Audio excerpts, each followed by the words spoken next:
Good afternoon, everyone, and welcome. We will start the webinar shortly. We'll give it about 2 more minutes for everyone to get into the webinar. Thanks.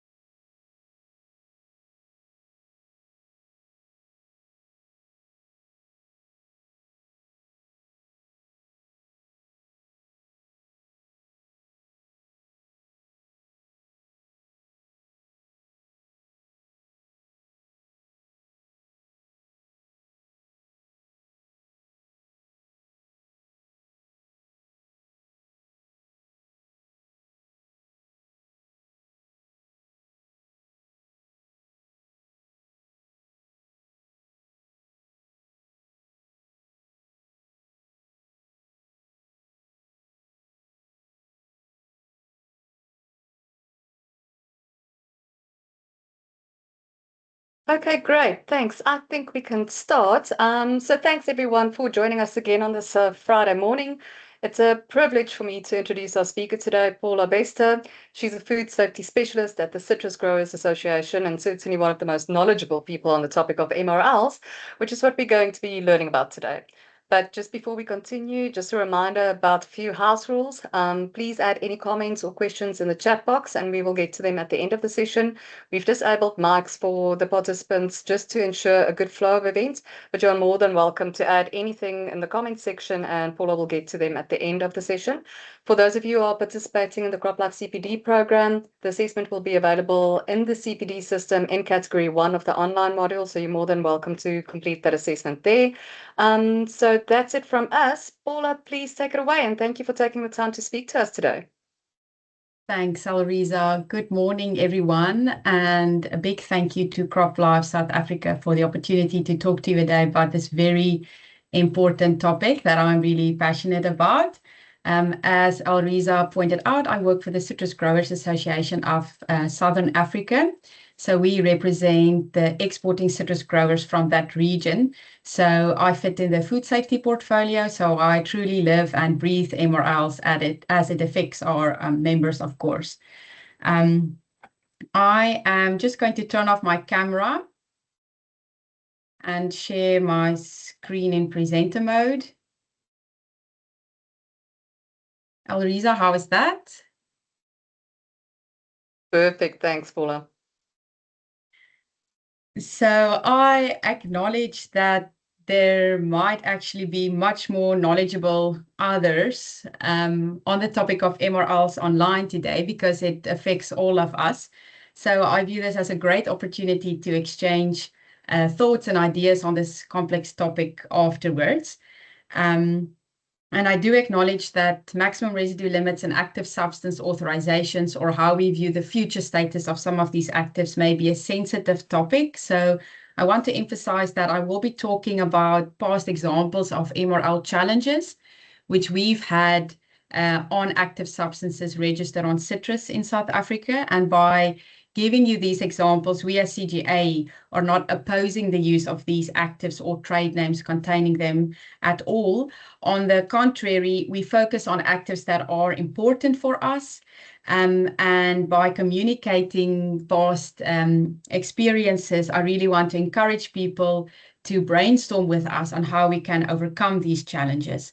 I'm also going to talk about policies that might influence regulations in South Africa and abroad. So please don't hold CGA accountable for any information we share today, especially regulatory in nature, because we know that these may change in the future. Okay, so what are MRLs and how are these values set? Maximum residue limits are legal thresholds of active substances permitted in or on foods and feeds. So how do the regulators get to these values? It's expected residues on harvested crops under critical gap, and the critical gap being the maximum number of applications, the highest dosage rate, and the shortest PHI or pre-harvest interval that are generated through residue breakdown trials. And these expected residues are then fed into scientific calculators that are set, preset with health-based guidance values into these calculators. So being acute reference dose and acceptable daily intake calculations. And the calculator then also considers eating patterns of nations. And so this is how MRLs are set, based on expected residues under worst case scenario while still complying with good agricultural practices and while considering health-based guidance values and our eating patterns. So really, I'm trying to emphasize here that the MRL is not the acute reference dose or the acceptable daily intake, and that there are measurements of uncertainty there. So factors that take into account like measurement of uncertainty and so forth. In South Africa, how MRLs are set and published is through the Directorate Inputs Control. So the registration holder of products will generate residue breakdown trials, and they would propose a maximum residue limit to the Act 36 officers. This will then be fed into the Department of Health. They will verify if this MRL, proposed MRL, would pose any consumer safety risks for South African consumers through the scientific calculator. And then if not, it would be gazetted. So like I said, MRLs are actually not safety thresholds. Safety thresholds are built into the maximum residue limits, but when exceeding an MRL, it will trigger legal action because this potentially tells us that somebody used a registered product off-label, deviating from good agricultural practice. MRLs are periodically reviewed and they may be lowered at any stage if new data arises that demonstrates there might be a human health risk. And of course, this will relate back to the health-based guidance values, acute reference dose and acceptable daily intake. Also, in some cases, MRLs may be lowered if there are data gaps. So even in the absence of data, some countries might take a precautionary approach and then decide to lower the MRL just to be safe. An example I can give you is the EU acetamiprid MRLs. Following the review of the tox properties, the European Food Safety Authority proposed to lower the acceptable daily intake and the acute reference dose of the active. This was then fed into the scientific calculator, and where existing MRLs in Europe caused exceedances of these new health-based guidance values, those MRLs were lowered. Perhaps I can just briefly explain what is meant with acute reference dose and acceptable daily intake. So acute reference dose is the maximum amount of a substance one can safely eat or drink in a short amount of time. So in a single meal or a single day. And acceptable daily intake is the amount a person can consume safely over their entire lifetime without posing adverse health effects. And this is taking into account all consumer groups, especially the most sensitive, like the elderly or pregnant women. Okay, so of course, stating the obvious, not all active substances are registered in all countries because you would only register something if it's used or required by the growers there. And so import tolerances or MRLs are required to facilitate trade of agricultural goods across countries. That is why Codex MRLs are a good tool and kind of seen as the internationally agreed standard. Codex MRLs are set by the JMPR or the Joint Meeting on Pesticides Residues of the FAO and WHO. Unfortunately, not all countries align with the Codex MRLs, as you would all know. The MRLs are highly divergent across all the many countries, and it would have been fantastic if we could all just align to the Codex MRLs, and it would make our lives much easier. Unfortunately, this is not the case, so now we need to focus on each country and how they set and view MRLs to facilitate trade. In the absence of a published national MRL, some countries specifically say in their regulations that they will apply default tolerances. And I've given a couple of examples. This is not a complete list, but just to illustrate the point. So the European Union, Great Britain, Japan, Indonesia, and South Korea explicitly say in their food safety regulations that when there's no active substance MRL published, a default tolerance of 0.01 parts per million or milligram per kilograms will apply. For Canada, their default tolerance is 0.1 parts per million, which is higher. Some countries say when there's no MRL published, the residue may not be detected, which is more extreme, like the United States and Taiwan. And then others will fall back to the Codex MRLs in the absence of their own MRLs. And you can see those countries on the screen. Sometimes it gets trickier, and one has to go through decision-making trees to understand which value will apply in a specific country, like Russia. They will fall back on Codex MRLs first in the absence of their own published MRL. And if there's no Codex MRL, the country of origin MRL, in our case, the South African MRL, may apply. For Saudi Arabia, one would have to consider the Gulf State Organization GSO MRL, then the Saudi Food Authority MRL. If no SFA MRL, then the Codex. If no Codex, then they will accept the lowest MRL between the EU and US value. So whenever any one of these MRLs in the countries change, it might influence the Saudi Arabia MRL.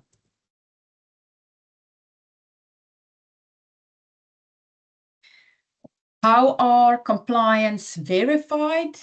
From an export perspective, before fresh produce is exported, the SOP on sampling and analysis of agricultural products are implemented, and this is done through the PPECB. And this SOP is governed or managed by the Department of Agriculture, Directorate Food Safety and Quality Assurance. So they give the PPECB the mandate to implement this SOP in the pack houses. So fresh fruit samples are drawn and maximum residue limits are verified through MRL analysis only through officially recognized laboratories in South Africa. So ISO accredited labs. And then they have to demonstrate that the fruit is compliant with South African MRLs, but also MRLs in the country of export destination. So when an SA MRL is exceeded, this flags that someone might have used a product off-label. But then when you can demonstrate that the fruit is destined for a country with a higher MRL or a favorable MRL, then the fruit may still be exported. So rerouting is possible for shipped and non-shipped consignments in the case of an MRL exceedance to a country with a favorable MRL. There's some paperwork involved, but this can be successfully done. At a national level, especially in countries which we know we export fruit to, MRL verification is based through control programs, and it's usually based on risk. So history of MRL exceedances, which products are consumed the most in that country, and which countries are classified according to them as high risk. If a certain product, let's say exported to the EU, has frequent MRL exceedances on it and it comes from a specific country, the product and the country may be listed as high risk. And this is communicated through Regulation 2019-1793 in Europe. A past case I can highlight that is applicable to South Africa is on citrus. We had only 3 official herbicide MRL exceedances detected on organic grapefruit from South Africa, and this led to a 10% test frequency of all organic citrus exported from South Africa into the European Union for an entire year. So you can see that exceedances of MRLs can have detrimental effects on trade and businesses. A most recent example was Commission Regulation 2026, which was published 3-4 days ago, the 9th of June.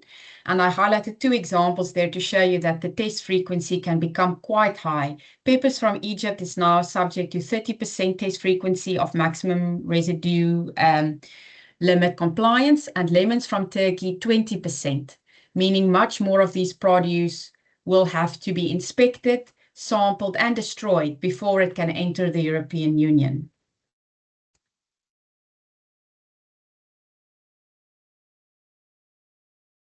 Importantly, when verifying MRL compliance, metabolites need to be considered if part of the residue definition for enforcement, or the MRL.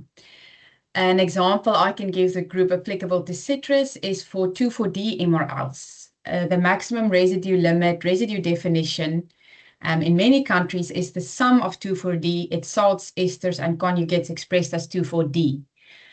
Now, why this is important is we know that there are two different 2,4-D analysis methods in the officially recognized labs in South Africa. They can offer you two different methodologies. The one will test for the full 2,4-D residues and the one only for partial 2,4-D.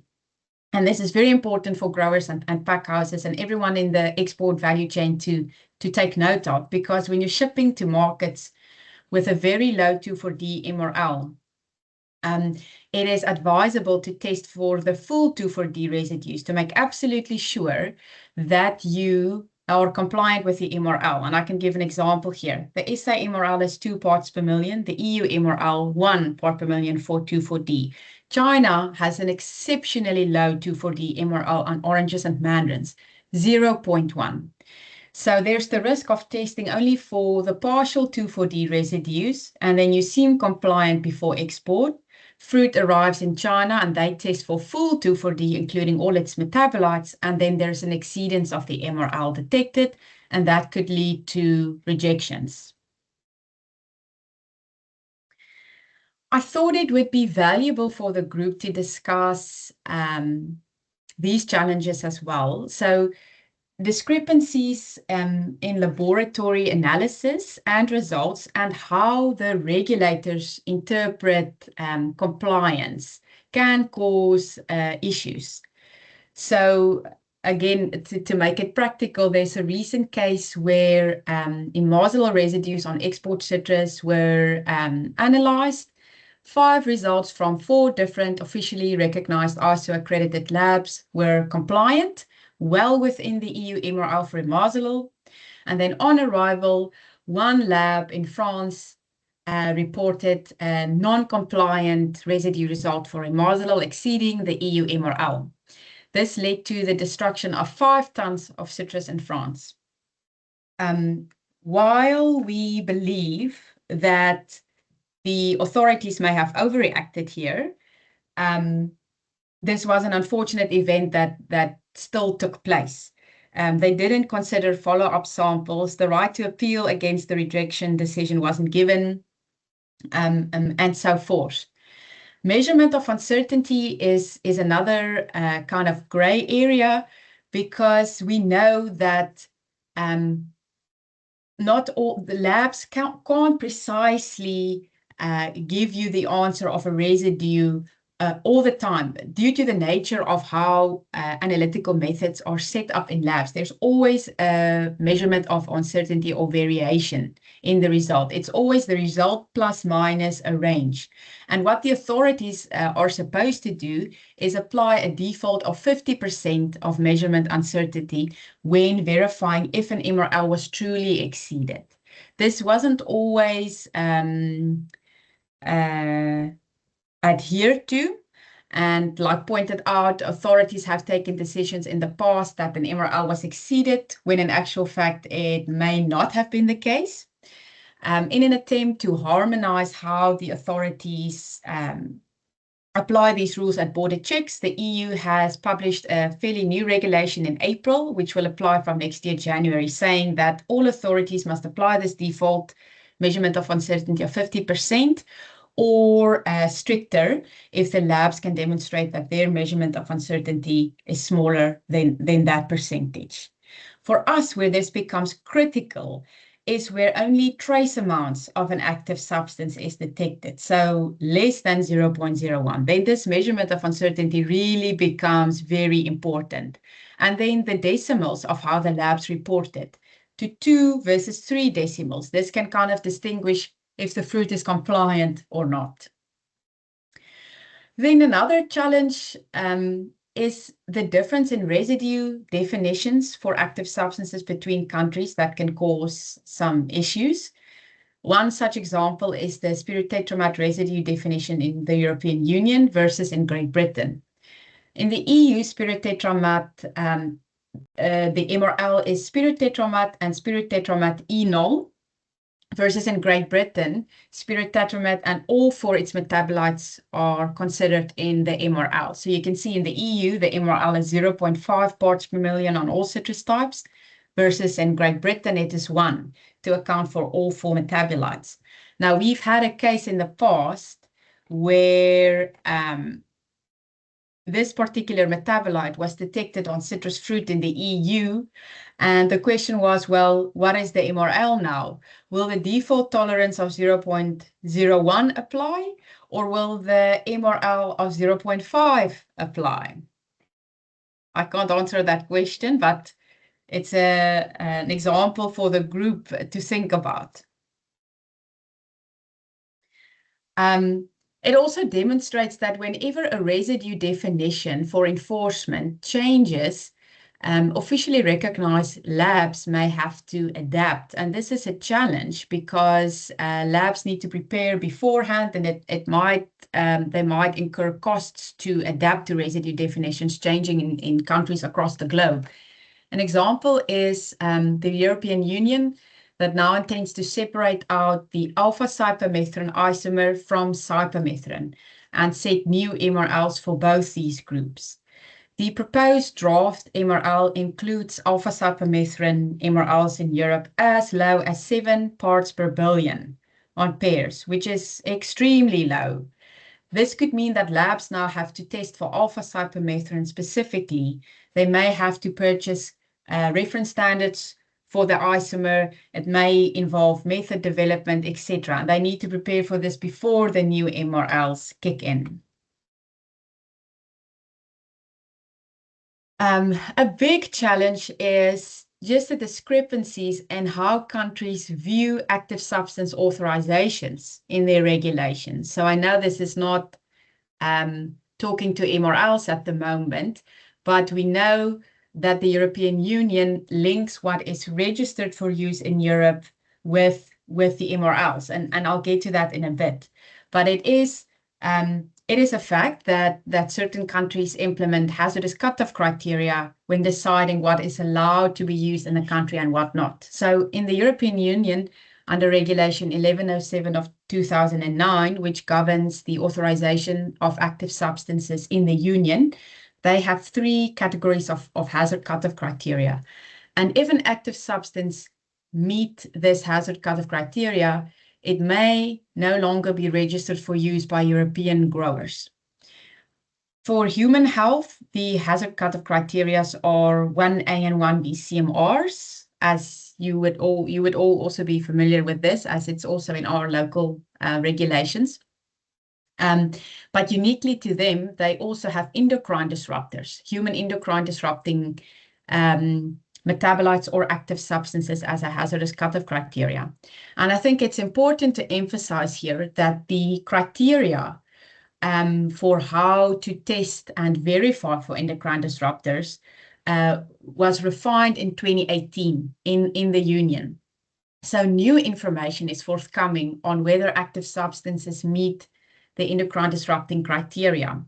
And so an active substance might have seemed fine from a human health hazard cutoff perspective for many years, and then all of a sudden new data arises and it now flags as an endocrine disruptor, and it then jeopardizes its authorization in the European Union.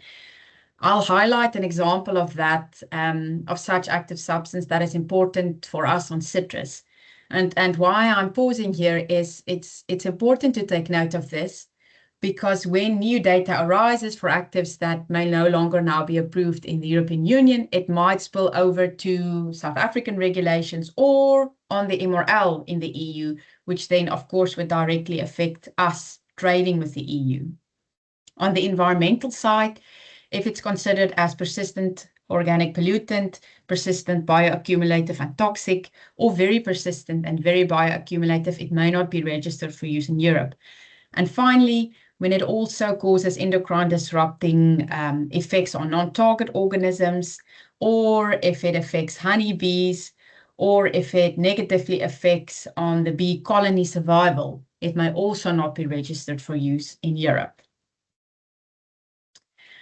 Like I said, as soon as an active substance is not approved for use in the EU, it triggers the lowering of MRLs, except when the MRL is proven to be safe for consumers. So when there is a fallback option, let's say the Codex MRL is in place and the EU fully aligns with the Codex and agrees with that limit, or when an import tolerance was successfully set and all data gaps were covered, then the MRL may still be kept in Europe. But I'll talk on the EU Food and Feed Omnibus just now and why we view this as a great threat for import tolerances. Very controversially, the European Union took the stance to lower MRLs in Europe for reasons beyond consumer health considerations. We saw this with the neonicotinoid active substances. So, for example, the Great Britain regime, they would only lower MRLs when there's a consumer health risk identified, not for environmental or eco-tox reasons. So this was a very controversial point the EU took, or stance the EU took, and it actually led to legal actions.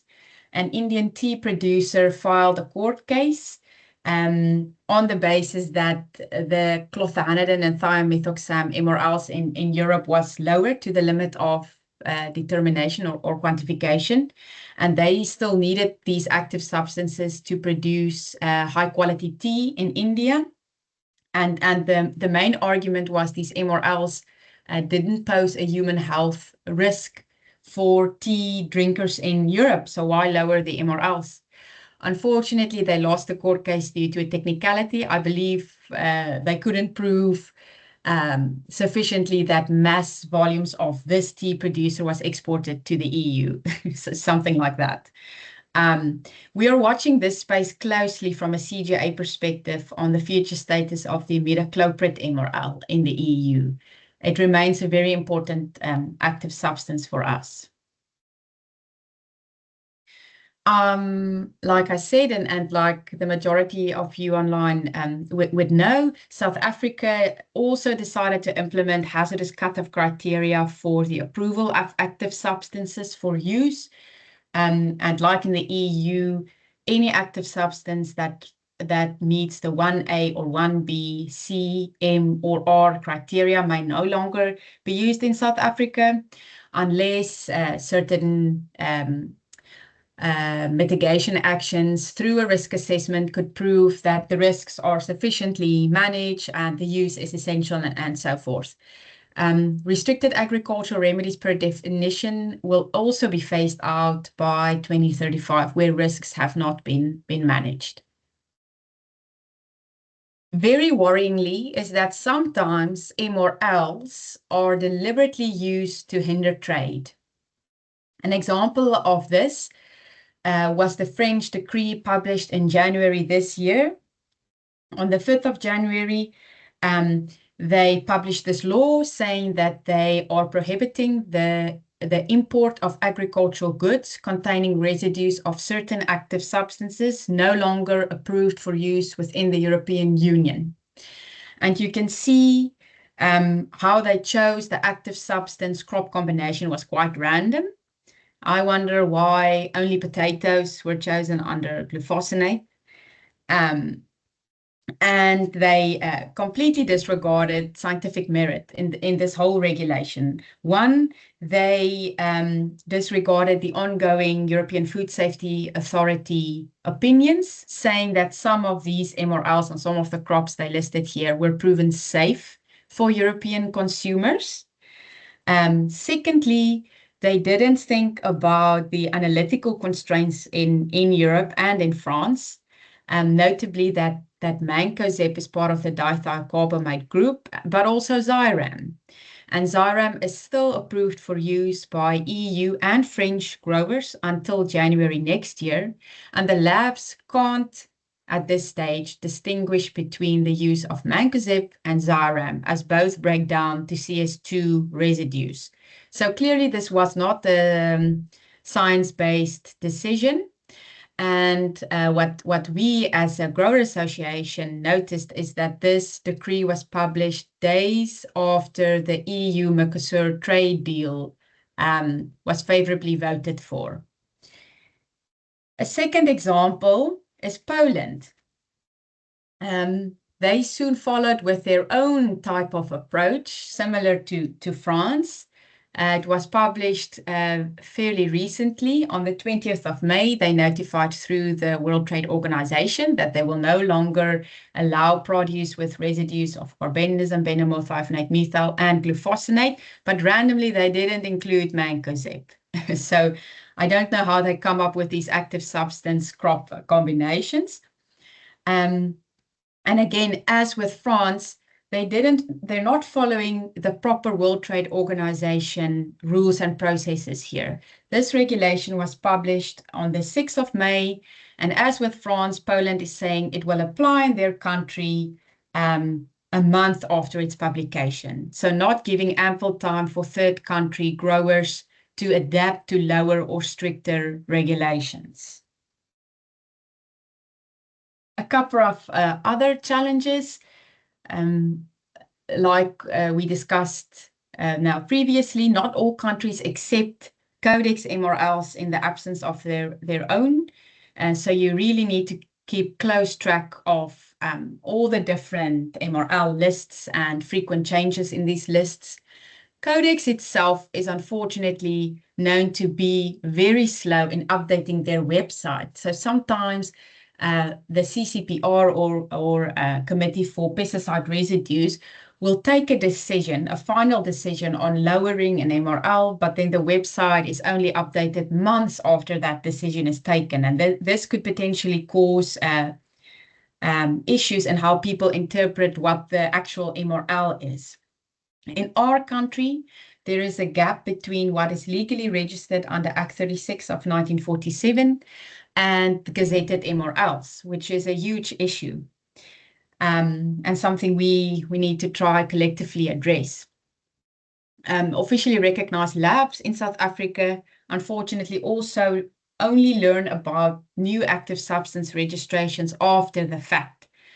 And this is an issue because they can't always necessarily just plug in and play or immediately test for new active substances. They have to purchase reference standards. It might involve method verification and validation. It might mean they have to accredit this method under ISO, and this takes time and cost for the labs. Residue behavior in tank mixtures is very important. For example, what is the effect of a mineral oil on the residue breakdown curve of a particular active substance? So really, and I think all the registration holders would know this much better than I, but how a product is sprayed or used practically by growers should be taken into account when MRL proposals are made or MRLs are gazetted, yes.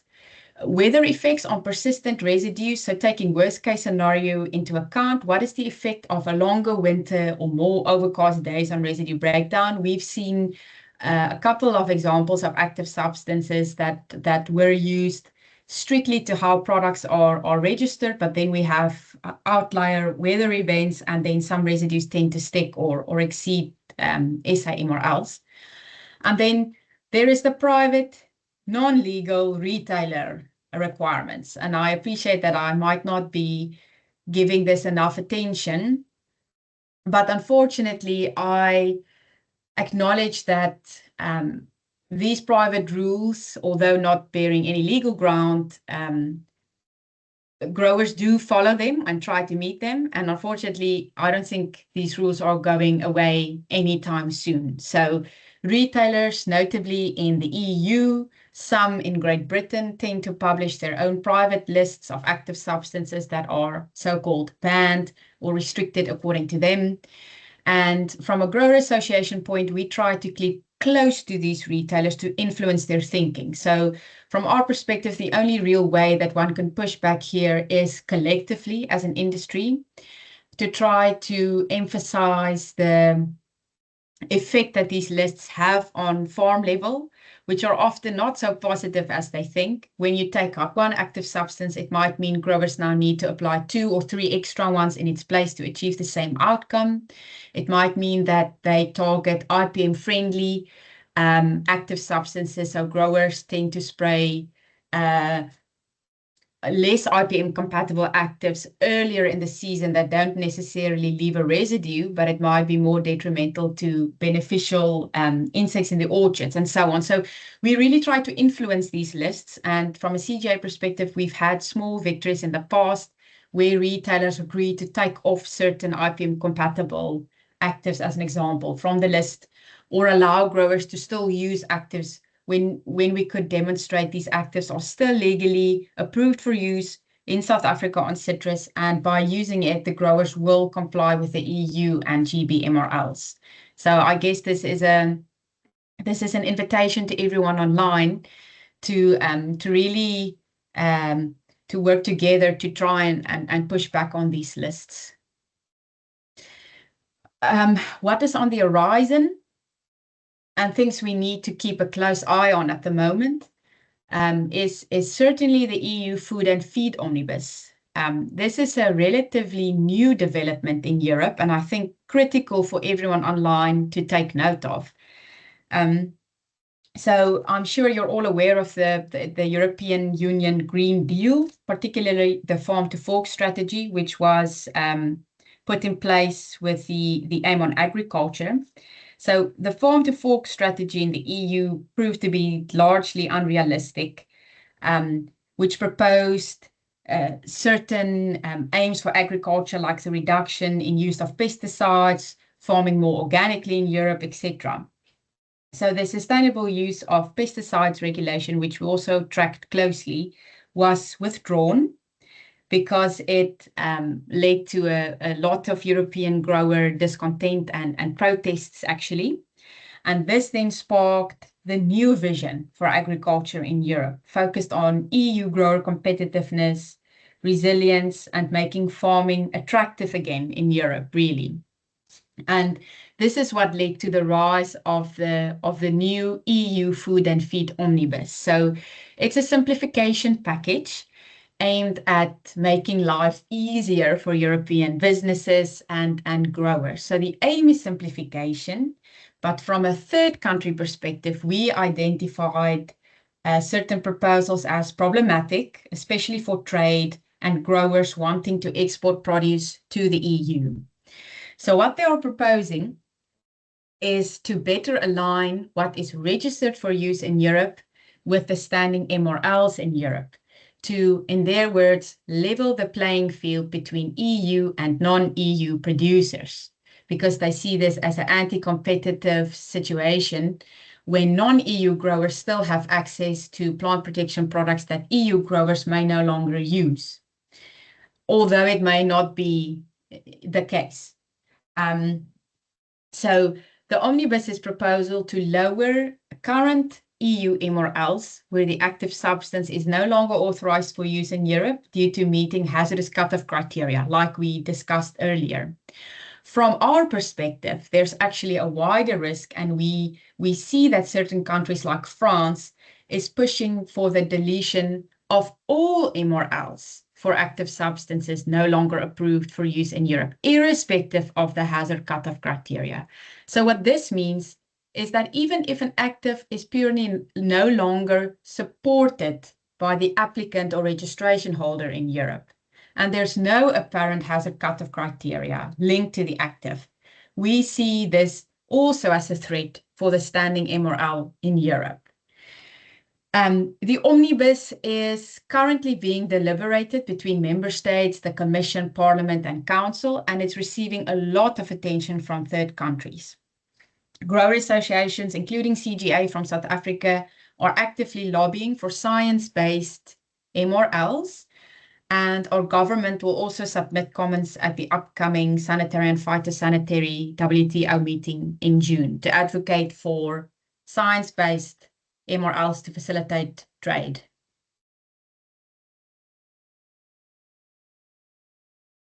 So the next two tables it's potentially sensitive information.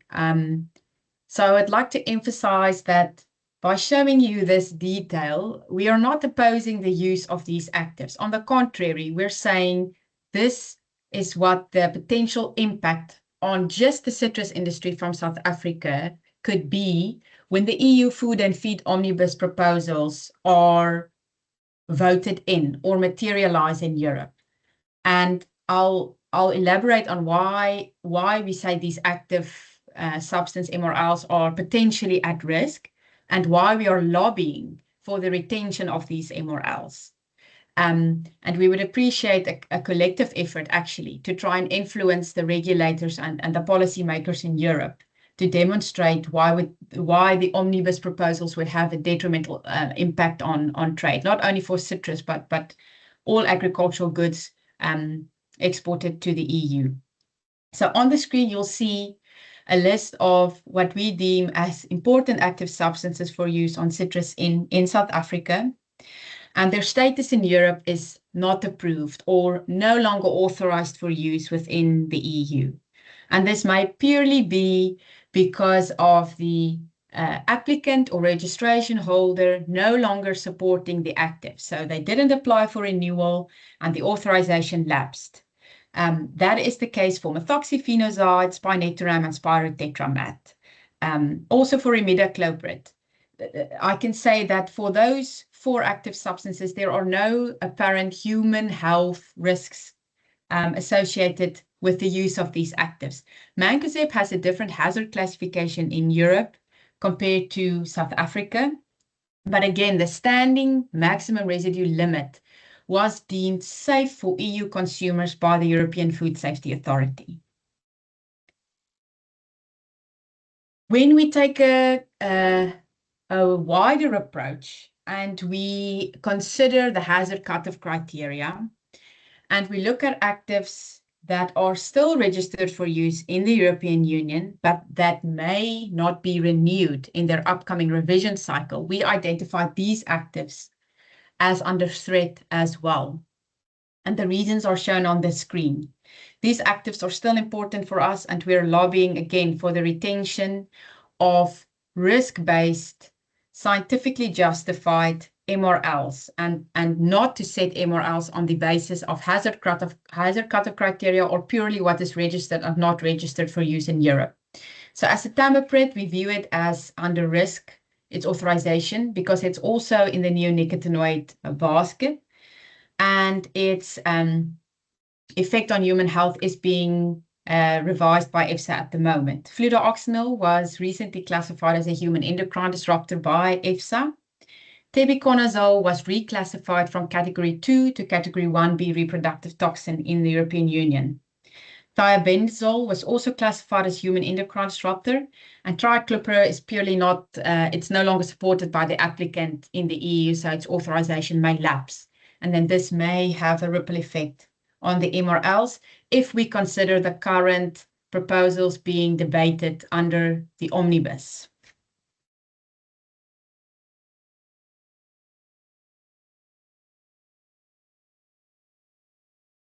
Further, what is worrying is that the United Kingdom and the European Union intends to realign their sanitary and phytosanitary regulations, referred to as the UK-EU SPS reset.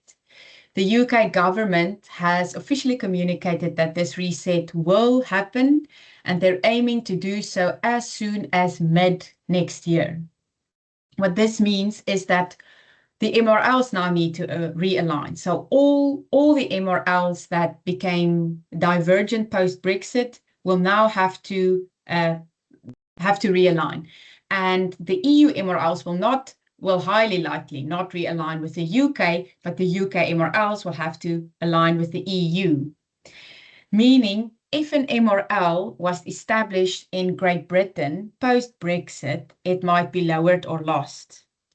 And it's important here to consider that how Great Britain viewed MRLs differed from how the EU viewed MRLs and how the stance they took when lowering EU MRLs. GB was considered much more pragmatic and didn't lower MRLs for reasons other than human health risk assessment showing potential human health risks. When we consider the EU Food and Feed Omnibus proposals, this, of course, then also flags that MRLs applicable in Great Britain may also be under threat if we lose MRLs in the EU and they now have to realign in the future. So it's really worrying. Then there's this global focus on forever chemicals referred to as PFAS. This is not a brand new development, but it's a very dynamic situation at the moment and something we all need to take note of and closely track. TFA, or trifluoroacetic acid, is included in the PFAS definition in Europe, but not in the EU. So again, there's this divergence in how different countries view the definition of certain things. TFA is a metabolite of many different active substances.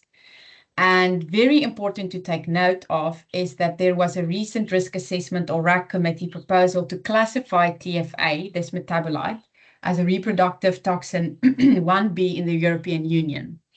This is worrying for us because it potentially puts a basket of additional active substances at risk for meeting hazard cutoff criteria in Europe.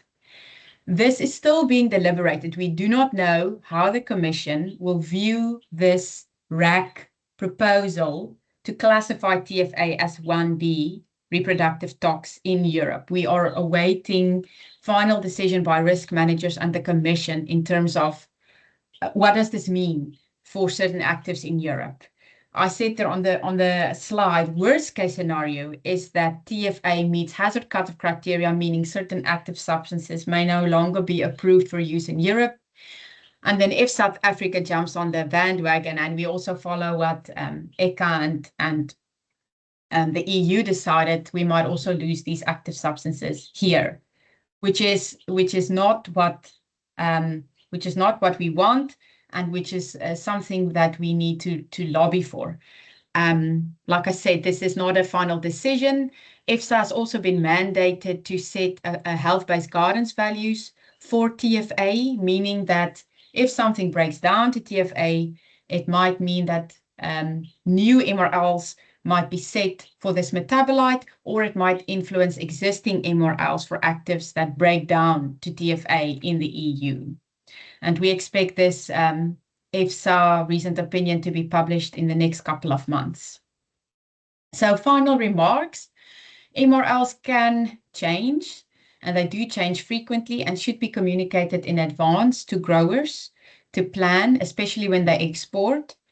There are unfortunately many discrepancies in how countries regulate authorizations for use of active substances and MRLs, and this causes divergence.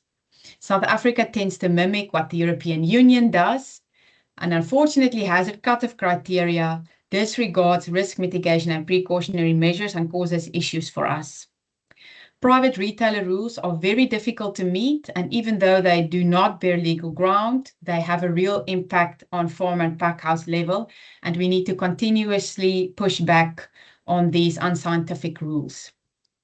Effective use of active substances should comply with legal MRLs in all the different countries we export to. And when we take all this into account, I can close off by saying farming is clearly not easy. Thank you, Alriza and CropLife SA team. That's all from my side. I hope this was valuable to the listeners. Thank you so much, Paula. Really great presentation. We appreciate it. We do have a few questions in the chat box, so perhaps you can maybe just read through those and answer where applicable, please. Okay, let me just get to the chat box. Sorry, it might take me a moment.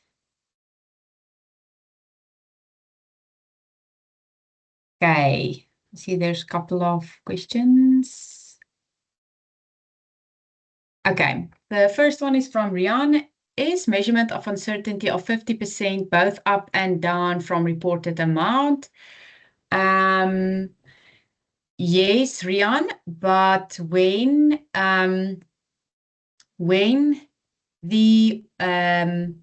when border control checks or the people responsible, the government officials, need to verify if an MRL is actually exceeded, what they are supposed to do is take the result, so X, and then plus the 50% measurement of uncertainty.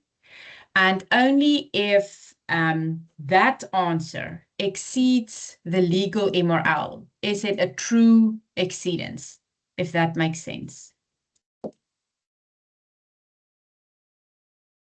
Okay. Catherine, is fruit grown and sold locally tested? I would believe so. The retailers, the SA retailers also have testing programs in place.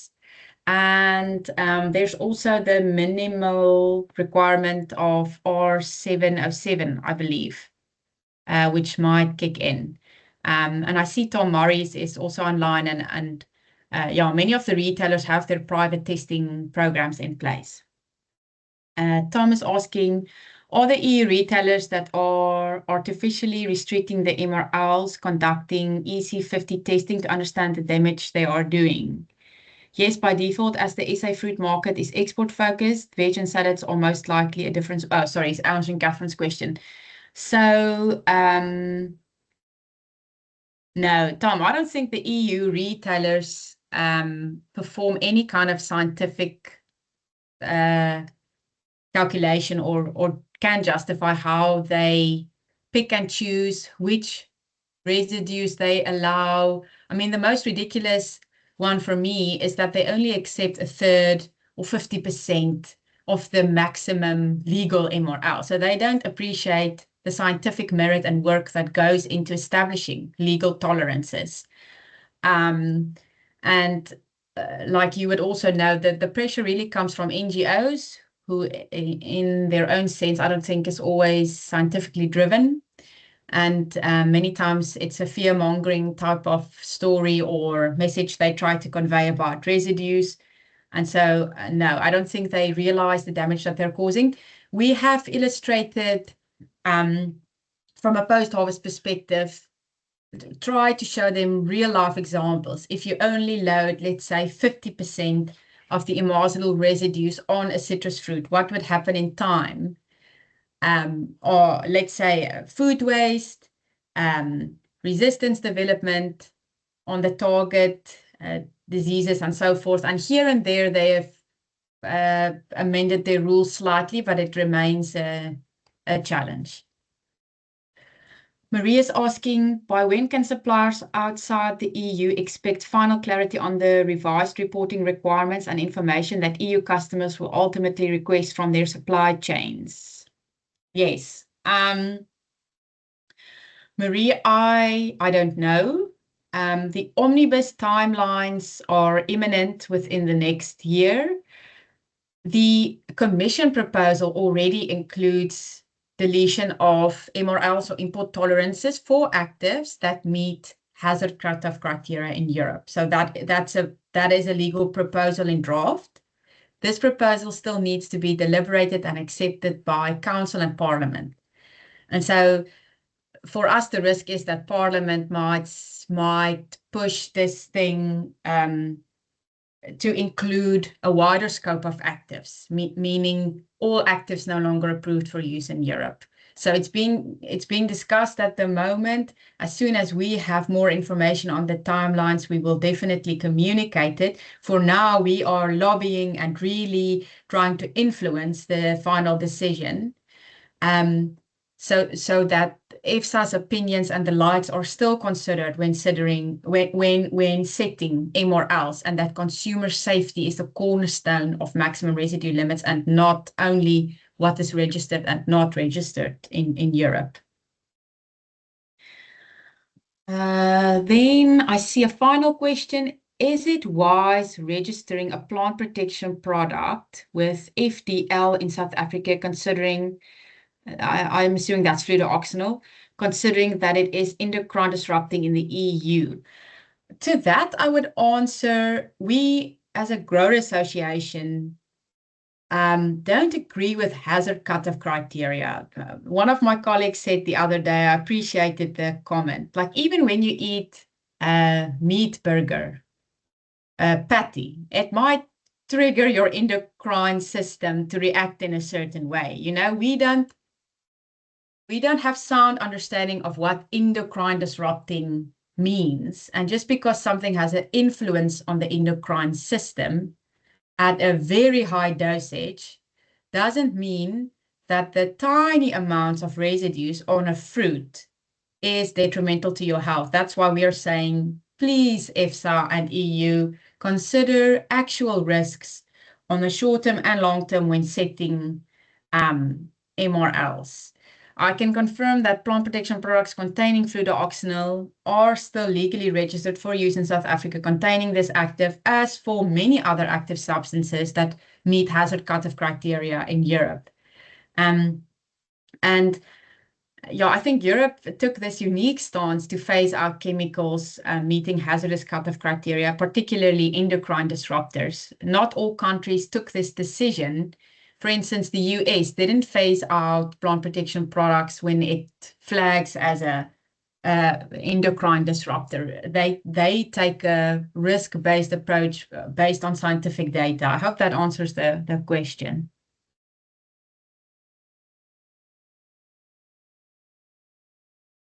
Great. Thank you so much, Paula. I think that brings us to the end of all the questions. And again, thank you so much for your time and for a great presentation. It was very interesting. And we certainly appreciate the partnership with CGA. And I think with that, we can say goodbye. And I hope everyone has a great weekend. Thanks again. Thanks for the opportunity, Alriza. Goodbye, everyone. Bye.